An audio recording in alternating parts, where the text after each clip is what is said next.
Safari booking office.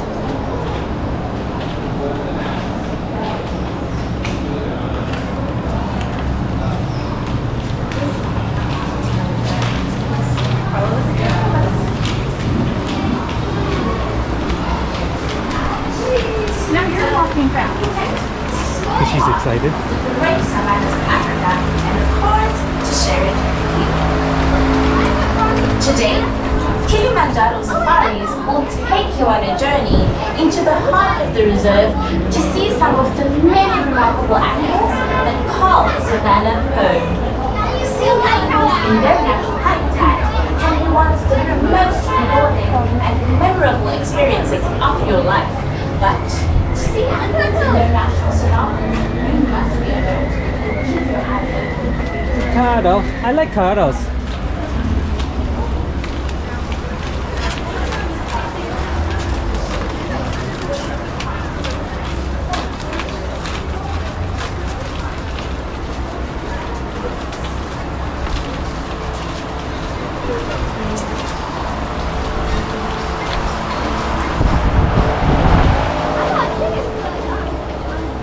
I know, I saw it too.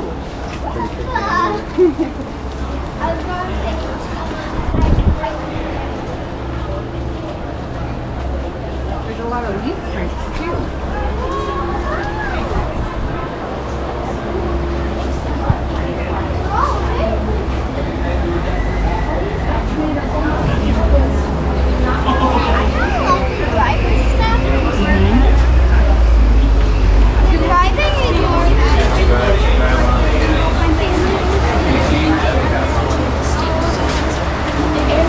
Jumbo friends, go ahead and unload those strollers. We'll take them right over here. Good morning. Have a good day. Is where you will stand just before you hold your vehicle. Zone 2 is immediately behind it. As you move out into Zone 2, please note the 4 circles at your feet in each row of the zone. Each row can comfortably seat 4 adults. Children may be seated next to or on the laps of their parents or accompanying adults. As the group ahead of you boards the safari truck, you may follow.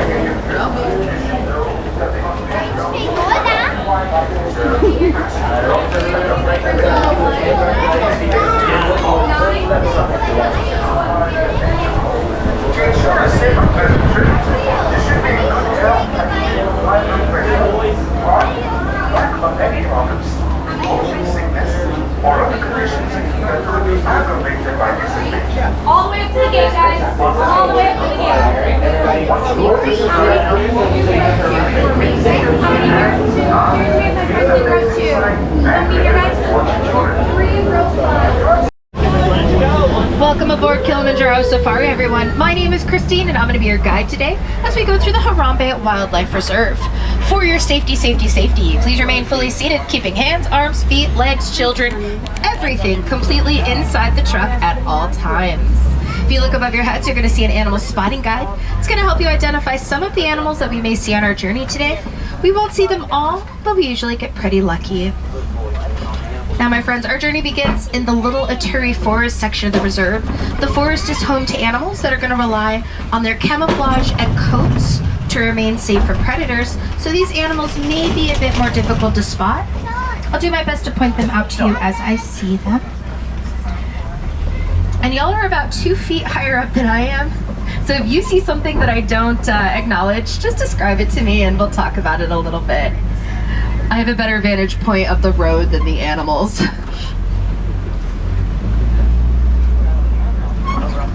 Oh, all right, so on the right, we have some greater kudu. These ones are ladies, but the males have horns on their head that can grow up to 6 feet long. They are the largest species of antelope that live in the forest, and they're the 2nd largest in the whole world.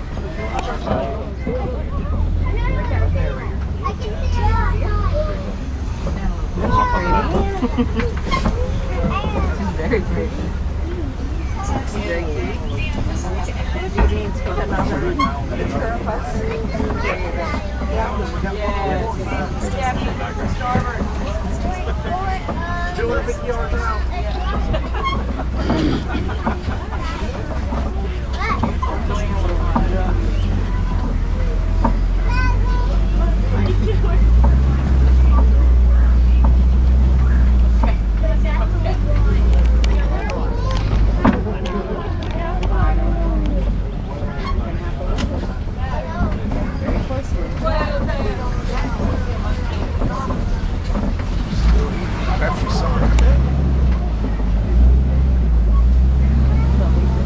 We have another greater kudu on the left side of the truck, kind of up in the hill there. Also, this large black and white bird off the left side of the truck, that is a saddle-billed stork. They can grow up to 5 feet tall, and they communicate with other storks by clicking their bills together.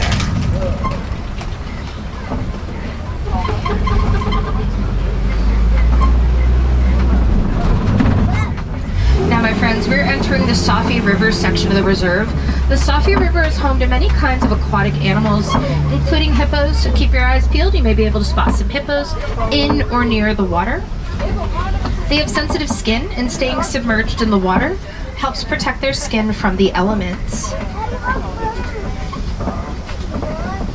Immediately on the right side of the truck, I do see a couple of hippos submerged in the water there. Hippo can hold their breath underwater for up to 8 minutes long. They're underwater. Now, I do see some pink-backed pelicans up on the banks. Those are the large gray birds with those long bills. They're gray now, but during mating season they turn pinkish in color, almost as if they are blushing. Now, on the left we do have a bloat of hippos. A group of hippos is called a bloat. Hippos are capable of swimming, but they much prefer to sink to the bottom of the river and walk along it, as that's going to allow them to move through the water a bit faster than swimming. And now, my friends, another animal calls the Safi River home. It is the Nile crocodile. So keep your eyes out on the left side of the truck, and you may be able to spot some crocodile in or near the river.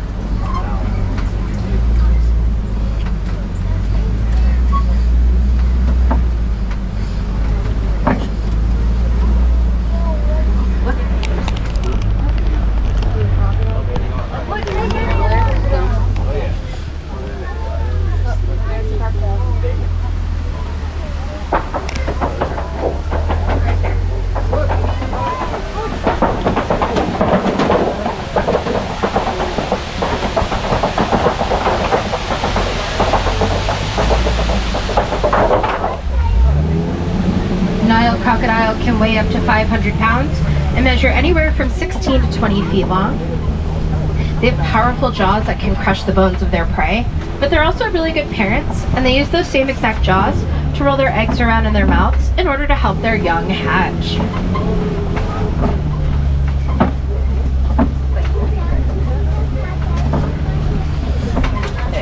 Coming up on the right side of the truck, you're going to see a baobab tree, commonly referred to as an upside down tree.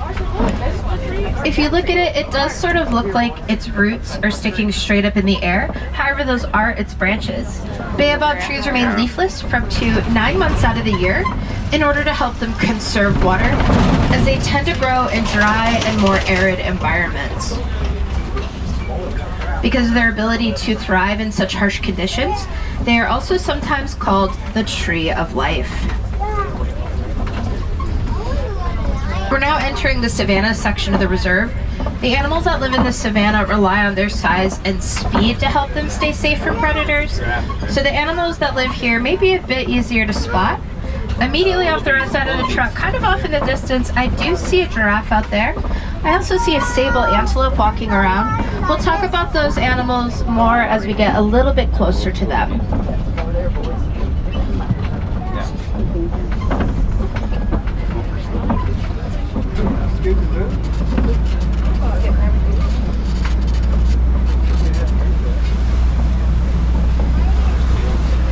I am going to direct your attention to the left side of the truck.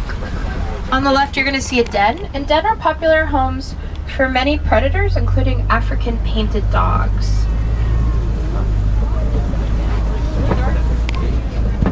Oh, they got the meat. Look at that. They got a slab of meat up there in the tree. They can hide in the den, and they can also climb up on top to get a better vantage point of any prey that may be in the area.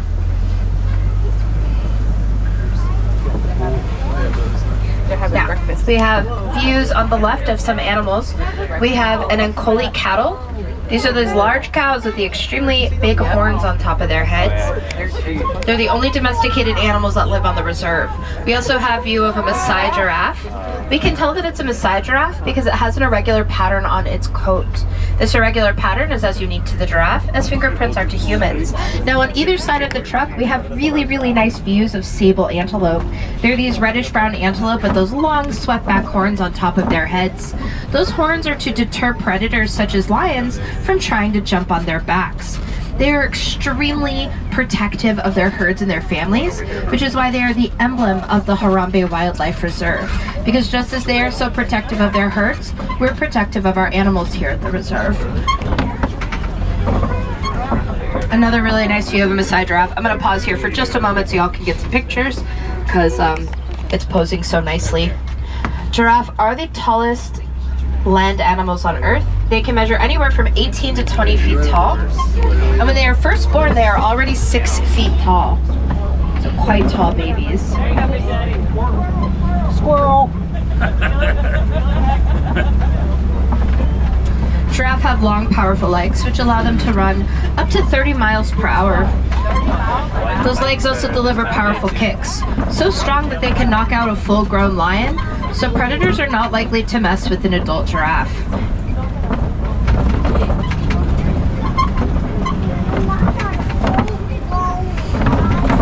Coming up on the right side of the truck, we do have views of wildebeest out here. In the Dutch dialect of Afrikaans, wildebeest simply means wild beast. They're also sometimes called gnus, G-N-U-S, named for the low grunting sound that they make. It sounds like new. Wildebeest are the most densely populated aside from humans. They travel in extremely large herds, long distances across the savanna, following the rains to ensure that they always have plenty of grass to feed their whole herd. Now if you look over the hill, you're going to see some really small antelope over there. They have brown backs and white bellies. We should get a slightly better look at them once we get around these trees here. But those are called springbok. We also have more views of a giraffe on the left as well. Getting some breakfast. Alright, so the springbok over here on the right, you can see that they're quite small, but they're among the top 10 fastest land animals on Earth. They can run at sustained speeds of 55 miles per hour. Quite fast. They're also named for their ability to spring upwards up to 6 feet high or forwards up to 13 feet across. And they're the national animal of South Africa. So many South African sports teams have the springbok as their mascot. So go springbok. We're now entering a section of the reserve that we like to call Monkey Point. If you look on the right, you're definitely going to see some African elephants out there. We can tell that these are African elephants because they have those large ears on either side of their head that are similar in shape to the continent of Africa. They're the largest land animals on Earth. They can weigh up to 15,000 pounds. And then on the left, we do have views of some mandrills kind of back behind those trees. Mandrills are the largest species of monkey on Earth. They have tails, albeit very short ones, and that's what makes them a monkey and not an ape. They're known for a distinctive red and blue face coloring. It becomes more pigmented the more excited that they are.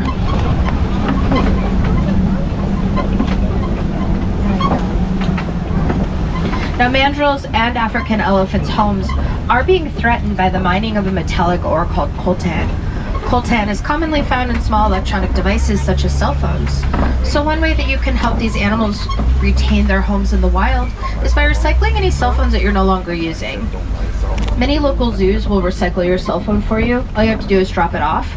And if any profit is made from that recycling process, the proceeds go back to helping the animals who live at that zoo. So it's one way to help the animals keep their homes, and it's another way to get involved with your local zoo community.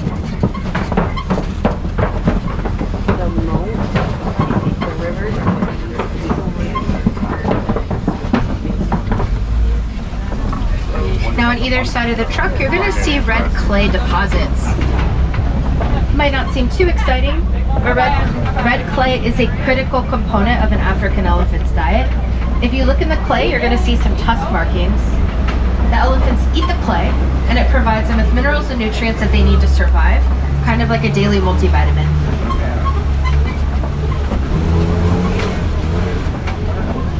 African elephants do congregate in large groups of females led by a matriarch, or in loose groups of males. Male elephants live with their mothers until they're teenagers, at which point they're going to go off on their own to either join a loose group of males or to live solitary lives.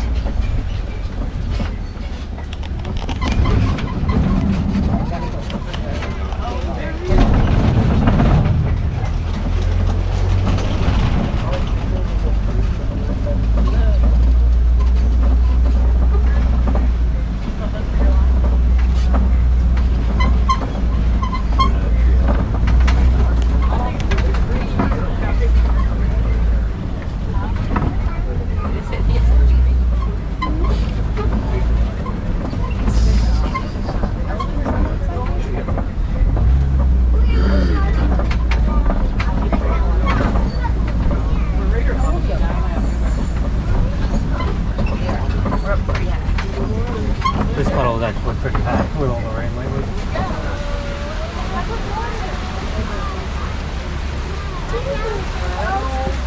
Flamingos.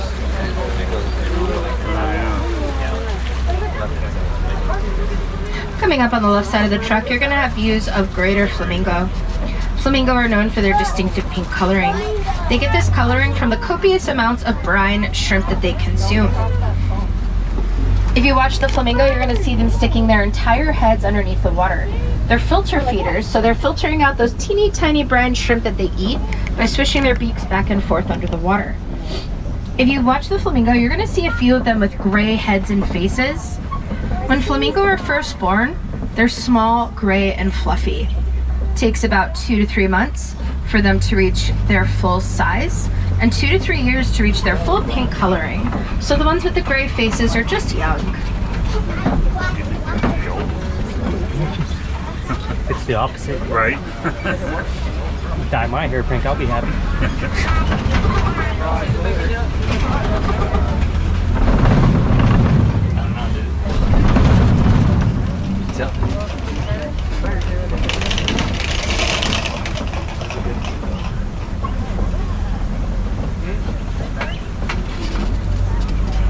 So if you look on the left side of the truck, you're going to see a mud wallow out there.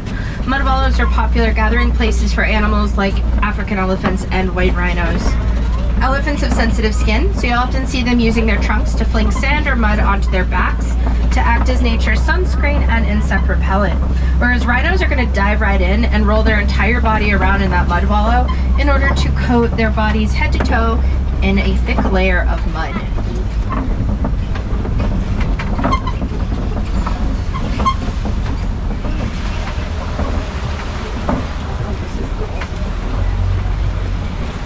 We are entering cheetah territory now. Keep your eyes on the left side of the truck. You may be able to spot cheetah.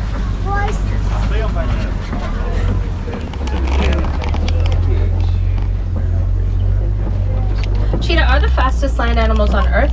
They can run up to 60 miles per hour in just 3 seconds. They don't maintain those speeds for long, though. They're just used to finalize the hunt.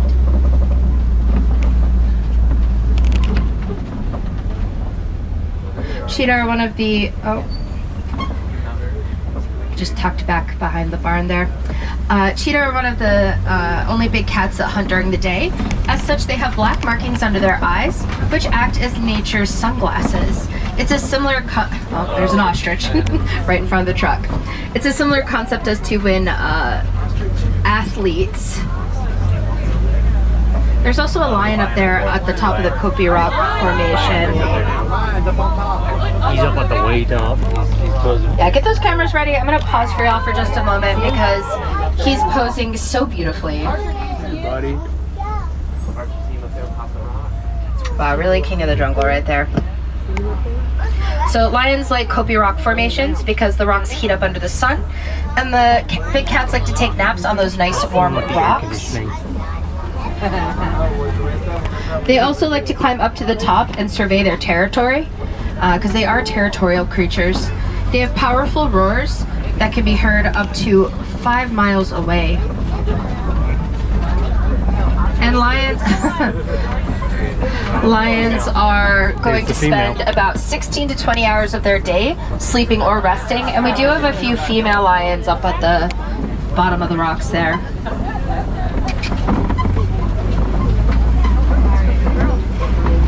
Lions are nocturnal hunters. The females are going to go hunting at night, while the males stay home and take care of the cubs and defend their territory, making male lions some of nature's very best stay-at-home dads.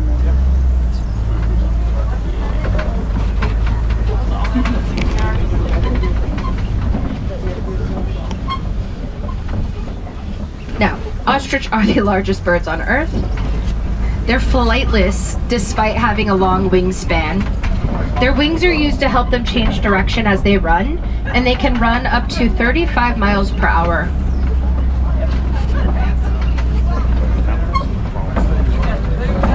She got food, that's why. They're not stupid then. Never bite the hand that feeds you. Right? Now, if you look on the right side of the truck on the ground, you may be able to spot the ostrich's nest. With ostrich being the largest birds in the world, they have some of the largest eggs in the world. These eggs are extremely durable. A grown human can stand on top of an ostrich egg and it will not break. This is not a scientific fact, this is just an observation from watching many cooking shows. But sometimes they'll use ostrich eggs in recipes, and they have to take like a little claw hammer and just puncture a small hole in it to drain the egg because they cannot crack it open. So they're very, very, very durable. We're now approaching the warden's post. The warden has been raising a group of Nigerian dwarf goats. They're kind of small domesticated goat found in many different parts of the world. These goats may look small, but they are all full-grown adults. If you're interested in getting up close and personal with goats just like these, you can visit them at the affection section of Rafiki's Planet Watch. The first train heads over there at 9:30 a.m. and the last train departs at 4:30 p.m. So you have plenty of time today to go visit them. These goats are known for producing a sweet milk, which is great for the owners because they're able to sell the sweet goat milk products to create an additional source of income for themselves, which in turn reduces their reliance on wildlife and their habitat. It's so important that conservation work benefits humans just as much as it benefits the animals. As you can imagine, living near some of the animals that we've seen today is not without its challenges. Historically, these animals have been sources of food for the people that live near them, and predators can target farmers' livestock, which does threaten their livelihoods. Conservation work is being done with locals in order to create additional economic opportunities for the people who live near the animals, which decreases their reliance on wildlife and their habitat, and it also decreases the economic incentive for poaching, which in turn keeps everyone safer, humans and animals alike. Ultimately, the goal of conservation is to balance the needs of humans and the animals that they share their homes with, because we all live on this earth together. And just remember that wherever you live, wherever you're visiting from, you can get involved with conservation and wildlife near you. Now, my friends, we are at the outskirts of the village, which means that our time together is drawing to a close. I sincerely hope that you enjoyed your safari today. Once again, my name is Christine. I am from California. And here in Harambe, we don't like to say goodbye. It is way too sad and far too final. So instead, we say kwaherini, which means to go well. So enjoy the rest of your day at Disney's Animal Kingdom. Go well, my friends. Go wild. And be the change that you wish to see in the world.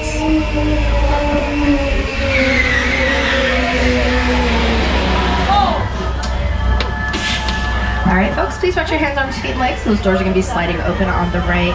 Enjoy the rest of your day in Harambe and Kwaherini.